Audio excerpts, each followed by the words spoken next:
Hello students, तो देखो ऐसा हो जाता है कि टीचर पढ़ा जाए और उसके बाद पता लगे कि रिकॉर्ड ही नहीं हुआ है ना। तो चलो एक बार दोबारा से रिकॉर्ड कर देते हैं। देखो मैं चार्ल्स लॉ पढ़ा रहा हूँ, इसको और हम लोग इसको आइसोबारिक फॉर्म में लिख रहे हैं। आइसोबारिक का मतलब है कि आइसो का मतलब सेम, बारिक का मतलब प्रेशर। तो मतलब सेम क्या रहेगा? प्रेशर। मैंने आपको पढ़ाया था P V equal to N R T. आप बताइए नंबर ऑफ मोल आपके कांस्टेंट रहते हैं, आर एक कांस्टेंट टर्म है, प्रेशर को आप कांस्टेंट कर बैठे हो, तो क्या वॉल्यूम और टेम्परेचर आपस में क्या है बेटा? Directly proportional. तो मतलब volume is directly proportional to temperature at constant number of mole and pressure. ठीक है, फिर मैंने बोला कि volume equal to K T होता है, volume equal to K T होता है, और प्रोपोर्शनलिटी का साइन हटेगा तो कोई कांस्टेंट के आएगा, इस टी को इधर ले जाओगे तो ये बन जाएगा। ये जो कांस्टेंट है किन बातों पर डिपेंड करता है सर? ये डिपेंड करेगा एक तो मोल पर, या मैं पुरानी बात याद दिलाऊं तो जो रिएक्शन में कांस्टेंट है ना, जो रिएक्शन में कांस्टेंट है वही प्रेशर वाला इस कांस्टेंट उन्हीं चीज़ों पर डिपेंड करेगा, मोल, नेचर और प्रेशर, राइट। फिर मैंने बच्चों को बताया कि भैया एक यूनिवर्सल लॉ होती है N1 इजिकल टू N2, तो यहाँ से T1 V1 divide by T1 equal to P2 V2 divide by RT2, तो R से R कैंसिल हो जाएगा और P से P कैंसिल हो जाएगा, तो V1 divide by T1 equal to V2 by T2। ये एक इसकी लॉ आ गई, या मैं कहूँ ये एक फॉर्मूला आ गया जो बार बार यूज होता है। फिर मैंने बोला ये एक टर्म है जो आपको नीट जेई के अंदर डायरेक्ट सवाल मिल जाएगा यहाँ से। वो क्या है? वो ये है कि मान लीजिए किसी सब्सटेंस का वॉल्यूम 0 डिग्री पर x था, तो उस सब्सटेंस का टेम्परेचर 1 डिग्री या 1 केल्विन बढ़ाने पर उसके वॉल्यूम के अंदर जो चेंज आएगा, जो 0 डिग्री पर वॉल्यूम था उसको मल्टीप्लाई कर दो 1/273.15 से, राइट। और t डिग्री बढ़ा दूं तो ऑब्वियसली t डिग्री के लिए आपको मल्टीप्लाई कर देनी पड़ेगी final volume at t degree Celsius, right. तो इस तरीके से ये बात पता होनी चाहिए। मैंने बोला प्रीवियस लेक्चर में मैंने आपको बताया था y equal to M X plus C straight line का कर्व है, y equal to K X square या Y square equal to K X ये पैराबोला है, और y equal to K by X ये रेक्टेंगुलर हाइपरबोला है। तो आज की क्लास में हम लोग ये सारी चीज़ें डिस्कस करने वाले हैं, बहुत जल्दी से नोट करो। चलिए जी नेक्स्ट इधर आ जाइए, इधर आइए भाई। चलिए बहुत जल्दी सब चीज़ें शुरू कर देते हैं भाई।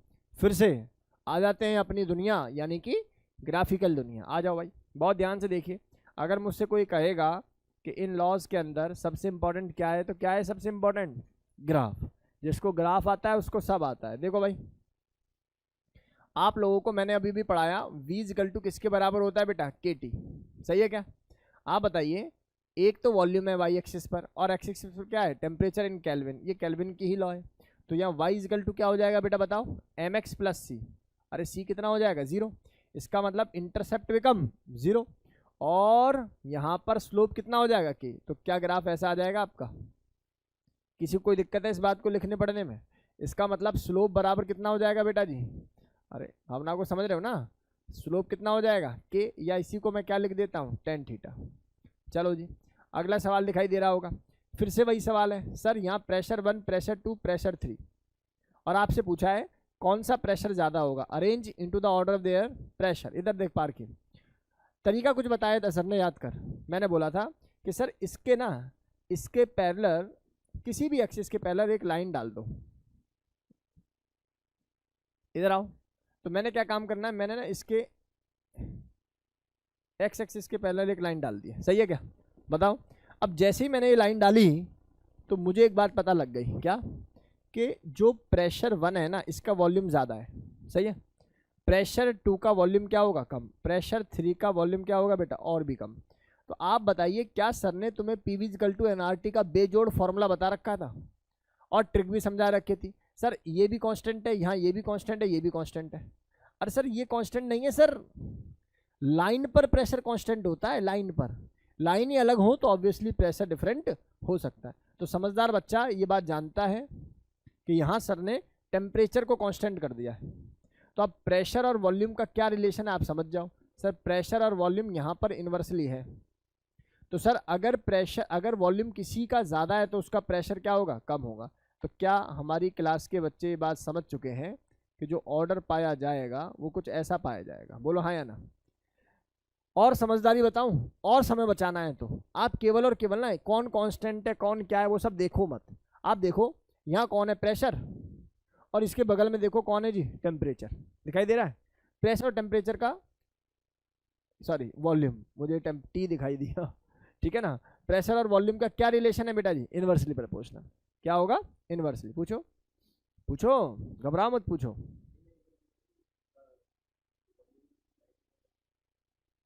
हाँ, टेम्परेचर के तो डायरेक्टली है, लेकिन यहाँ प्रेशर और वॉल्यूम है ना बेटा, टेम्परेचर नहीं है, मुझे भी टी लगा, ये एरो है नीचे है ना, ये तो कांस्टेंट कर चुके हो तुम। नहीं, चलो एक काम कर लो, एक लाइन ऐसे डाल लो, अगर कंफ्यूजन है ना तो एक लाइन बच्चा ऐसे डाल लेते हैं, ब्लैक दिखेगा इस पे। मान लो तो हम एक लाइन ना ऐसे डाल लेते हैं, दिखाई दे रहा है। अब बता मुझे, ये P3 के केस में टेम्परेचर ज़्यादा है, सही है ना, तो इसका मतलब प्रेशर टेम्परेचर के डायरेक्टली। आगे बात समझ में, पिक्चर क्लियर है। चलो इधर आ जाओ, इधर आ जाओ, नेक्स्ट कर लेते हैं। नेक्स्ट बताइए, चले मुझे बताइए, ये कर्व क्या बना रखा है सर ने, प्रेशर और T डिग्री सेल्सियस। फील कर पाए आप लोग?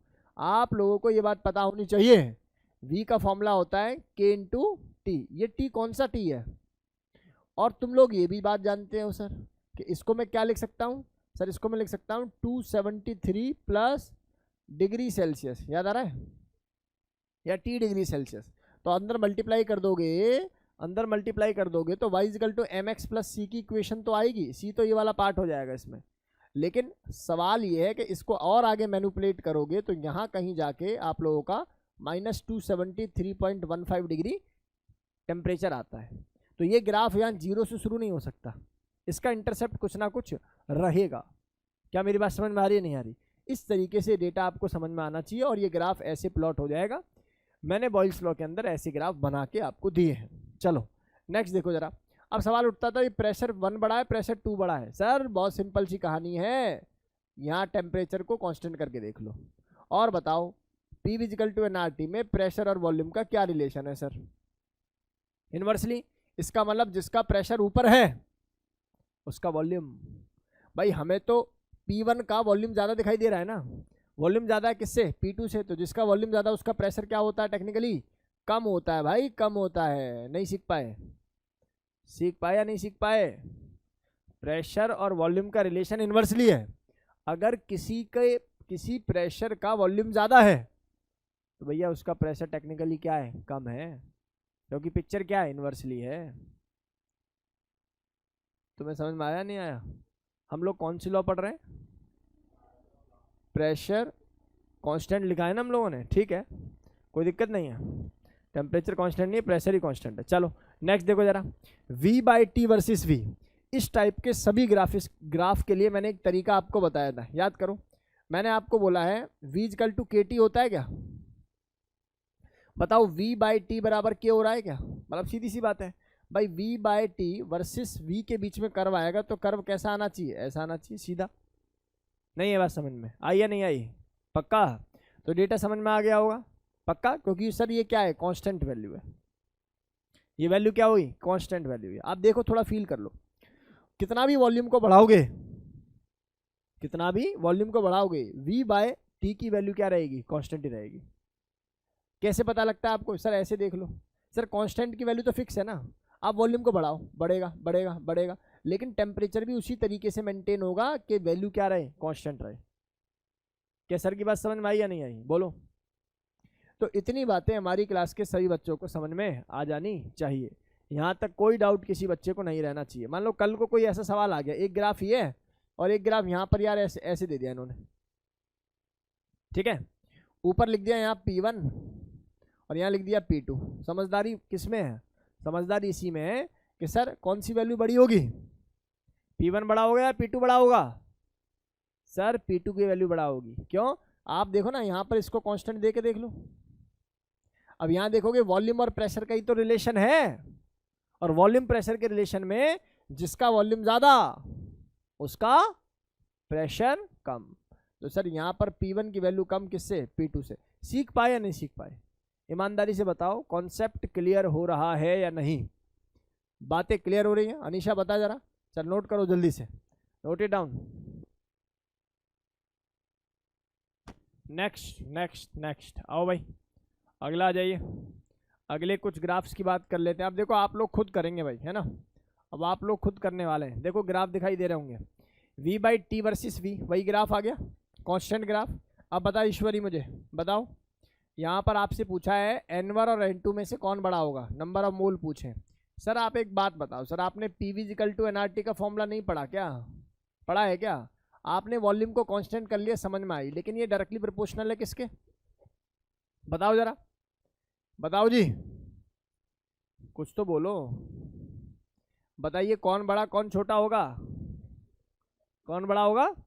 सर इस केस में अगर मैं देखूंगा, इस केस में देखूंगा तो सर इसका जो रिलेशन है ना इसके साथ कैसा है बेटा? डायरेक्टली प्रोपोर्शनल है।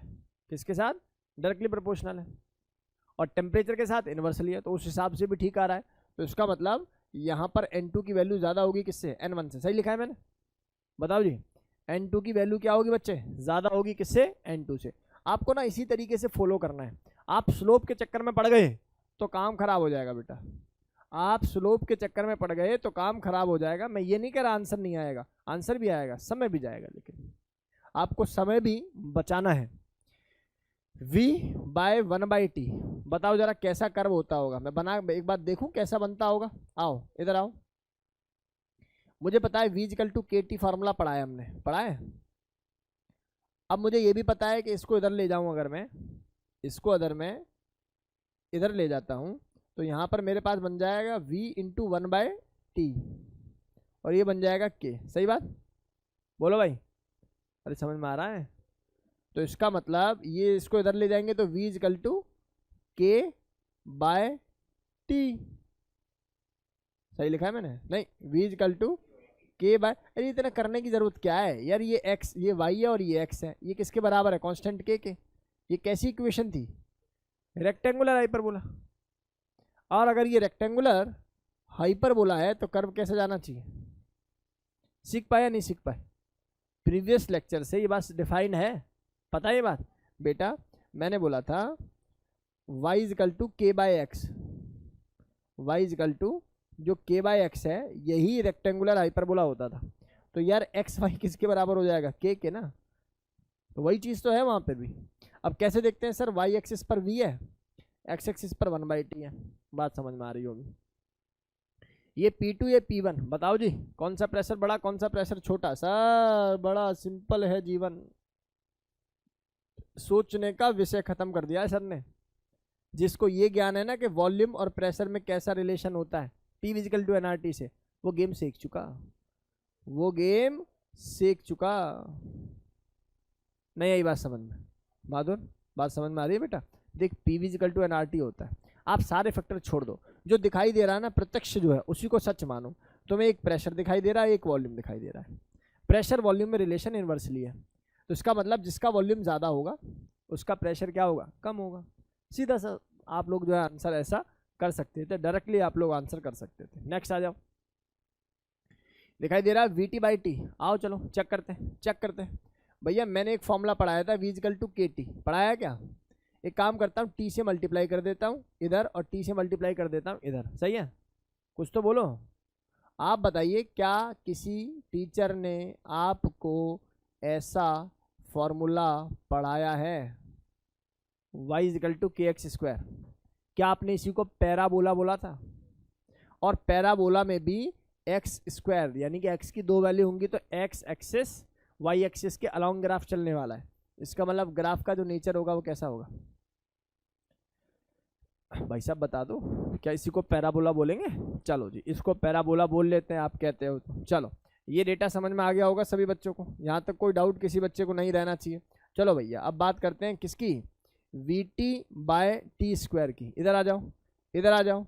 मुझे बताइए अगर मैं इसी को, ये जो VT आपने लिखा है VT इक्वल टू KT² लिखा है, भैया इसको ऐसे लिख दूं y equal to mx plus C, और प्लस सी कितना हो जाएगा बेटा जी? 0। सर आपने ऐसा क्यों लिख दिया? क्योंकि x एक्सिस पर इस समय कौन है? t नहीं है, T² है। तो that will become straight line, और स्ट्रेट लाइन विद स्लोप कितना हो जाएगा? स्लोप k, और इसमें इंटरसेप्ट कितना हो जाएगा? 0। बोलो गेम समझ में आई या नहीं आई? भाई कोई दुख दर्द है आकाश बता, यहाँ तक बातें समझ में आ गई? क्या हमारी क्लास के सभी बच्चों को ऑनलाइन ऑफलाइन, बोलो भाई क्या ये बातें समझ में आ रही है? आजकल मेहनत थोड़ी ज़्यादा हो रही है सेंटर पे, सुबह भी क्लास हो रही है, शाम को भी क्लास हो रही है। सुबह ऑर्गेनिक केमिस्ट्री की क्लास होती है, शाम को फिजिकल केमिस्ट्री की क्लास होती है। अपना ये उद्देश्य है, ये मानना है कि दिसंबर से पहले पहले क्लास 11th का सिलेबस आपका ख़त्म कर दूँ, या इतना कर दूँ कि आप लोगों को परेशानी ना हो, क्योंकि आप लोग लेट बैच में आए हो, क्योंकि आप लोग कोविड सिनेरियो से जीत कर आए हो, और 10th में आप लोगों ने पेपर भी नहीं दिए है ना। तो दिए दिए तुम्हारे वैसे नहीं दिए, लड़ रहे हो बिल्कुल है। अच्छा, तुमसे पहले वालों ने नहीं दिए, ओके, जो भी 12th में होंगे उन्होंने नहीं दिए, सर दिए हैं। हाँ हाँ ठीक है, बहुत बढ़िया। चलो दिए भी हैं तो हमें पता है, ठीक है, कैसे दिए होंगे तुम लोगों ने, मतलब दिए तो सही होंगे, मार्क्स तो सबके अच्छे आते हैं ना। सीबीएसई में तो ऐसी मतलब अच्छा बोर्ड है, बहुत अच्छा बोर्ड है ना। चलो जल्दी जल्दी से नोट करो इसको, आगे मूव करें भाई। आओ देखो देखो देखो, बहुत ध्यान से देखो भाई। तो ये डेटा हमारी क्लास के सभी बच्चों को क्लियर है। आदित्य बता बेटा अगला सवाल कैसे कर्व जाएगा, log V versus log T. Sir ये क्या बच्चा गिरी कर रहे हो, V equal to K T होता है, और V equal to K T होता है तो log V equal to log K plus log T होगा कि नहीं होगा, क्योंकि लॉग ए इंटू बी का फॉर्मूला क्या होता है, log A plus log B. तो बेटा जी ये तो है वाई, और ये है क्या, एम एक्स प्लस सी। तो क्या तुम्हें समझ में आ रहा है कि इंटरसेप्ट जीरो नहीं है, कुछ के है, और स्लोप पॉजिटिव होने की वजह से, ये लो, बोलो बात समझ में आई या नहीं आई। कोई तुमसे पूछ ले, कोई तुम लोगों से पूछ ले कि भैया ये एंगल कितना होगा, तो क्योंकि स्लोप कितना है 1, तो स्लोप बराबर क्या होता है tan थीटा, और थीटा की वैल्यू 45 रख दोगे तभी ये वैल्यू 1 के बराबर होगी। सही बात है, tan 45 कितना होता है 1, यही -1 होता तो कितना हो जाता बेटा 135, कितना हो जाता 135। कोई दिक्कत वाली बात है बिस्ट, बता, बात समझ में आ गई, कोई दिक्कत वाली बात यहाँ तक नहीं होनी चाहिए। अगला सवाल देखना, सर ये महाबेसिक सवाल भी पढ़ाते हो आप, देखना 500 ml N2 है, 27 डिग्री तापमान पर ठंडा कर दी गई है, कूल्ड की स्पेलिंग ठीक कर लेंगे COO, और ऐसा करने पर 5 डिग्री टेम्परेचर क्या है उसका हो गया है, cooled to 5 degree Celsius right, और at a same pressure the new volume is. Sir pressure constant है, सर हम तो जानते नहीं है, हम जानते हैं यूनिवर्सल फॉर्मूला जो होता है P1 T1 by R P1 V1 by R T1 which is equal to P2 V2 by R T2। जरा दिमाग लगा के बताओ, क्या इसमें प्रेशर कांस्टेंट है, R कांस्टेंट है, तो खत्म होगी पिक्चर। पहला जो वॉल्यूम है वो कितना बेटा 500, उस समय तापमान कितना रहा होगा 300। याद रहे ये लॉ केल्विन पर ही वैलिड है, टेम्परेचर को किसमें लेते हैं केल्विन, डिग्री सेल्सियस में आपको पहले ऐड करना पड़ जाएंगी value 273 plus degree Celsius right. यहाँ से यहाँ से यहाँ से ये वैल्यू बनेगी V2, V2 कितना होगा बेटा बताओ, कितना होगा, कितना, अरे रुक जा यार, कितना सिंपल है ये, ओके, और ये वैल्यू 273 माइनस 5 कितना हो जाएगा 268। भाई कर लेना यार, जो भी आएगा ये ml में आएगा, हो जाएगा। बताइए बहुत जल्दी से नोट कर लो, फोटो ले लो।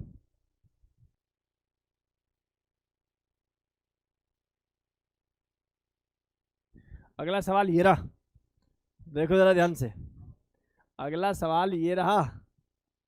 मैंने सिमरदीप को बोला है कि अगर सिमरदीप ये सवाल सॉल्व कर देगा तो इसको बहुत बड़ी पार्टी दी जाएगी। चलो सबको दे दी जाएगी, सॉल्व तो करके दिखाओ। ऑनलाइन वाले स्टूडेंट इस फैसिलिटी से जो है दूर दूर तक नहीं है, पास भी नहीं है, बहुत दूर है, ठीक है ना। पता है 2 मिनट में गूगल करके कुछ कर लेंगे, वैसे गूगल पे नहीं मिलेगा ये, लेकिन फिर भी मिल भी सकता है। चलो भाई करो, आदित्य करके बताओ बेटा, mole of A and mole of B बताना है। बता बच्चा, मिशिका, प्रदक्षिणा, और अपनी तबीयत का ध्यान रखो बच्चे, बहुत लंबा चलना है अभी, घबराना नहीं है।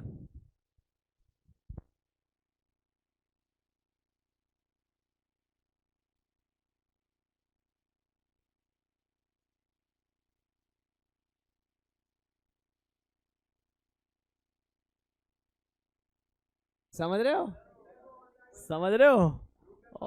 ऑनलाइन वाले बच्चे आंसर बता रहे हैं। प्रदक्षिणा सच में अपना ही आंसर है ये? कह रही यस सर। अगर ये वास्तव में तेरा आंसर है तो फिर तुझे आईआईटी बुला रही है बेटा, ठीक है? सबको अपना, सब आदमी एक दूसरे से झूठ बोल सकता है, लेकिन कोई अपने आप से झूठ नहीं बोल सकता। सर गूगल कर रहे हो क्या? अच्छा रख दो फोन, रख दो, आ जाओ इधर, आ जाओ इधर, आ जाओ। देखो कितना सिंपल सवाल है, तुम बेकार में इतना परेशान हो रहे हो। सुन लो, इधर देखो, इधर देखो बच्चा, इधर देख। मुझे एक बात बताओ, V इक्वल टू KT लिख दूं? यही था क्या? V इक्वल टू KT था क्या? भाई मेरे पास क्या था? V is equal to KT, नहीं? हाँ सर, पहले ये भी तो देख लो कि बॉयल्स का तो सवाल नहीं है कहीं। नहीं आई बात समझ में?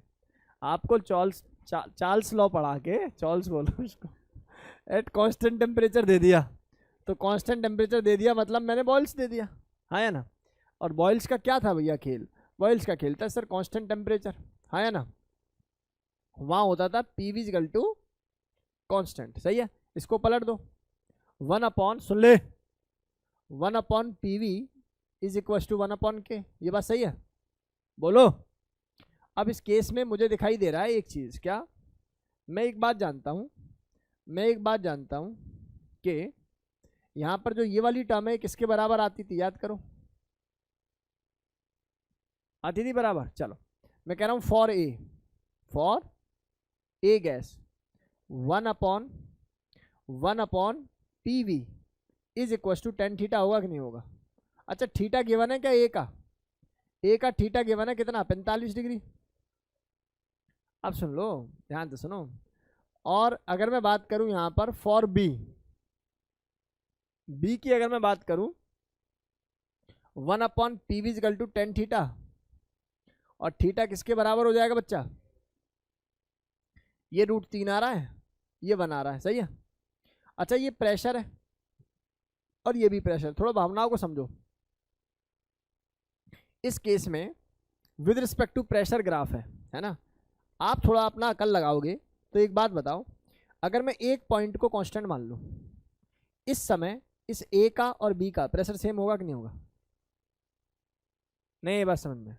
इवन मैं ये भी कह सकता हूं, A और B की रिस्पेक्ट में प्रेशर क्या रहेगा? कांस्टेंट।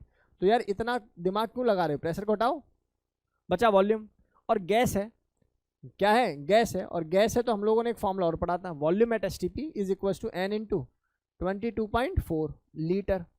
अगर प्रेशर किस में होगा? ATM में होगा, तो चलो बार में होगा तो 22.7 मान लेता हूँ। अभी जी इसमें क्या है? लीटर। तो इसको मैं क्या लिख सकता हूँ जरा बताओ? इसको लिख सकता हूँ 1 upon N multiply by 22.4 litre बराबर 1। तो मोल बराबर 1 अपॉन 22.4।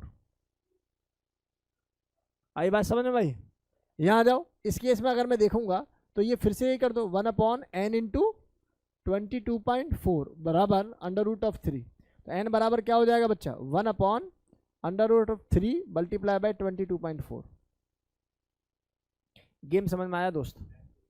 चलो बताया होगा तो थोड़ा टाइम लगा दिया होगा सिमरदी, ऐसे थोड़ी ऐसे ही पार्टी दे देंगे तुझे।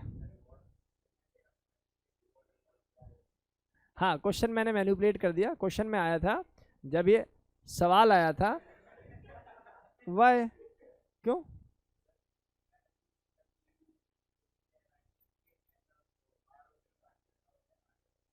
कितना?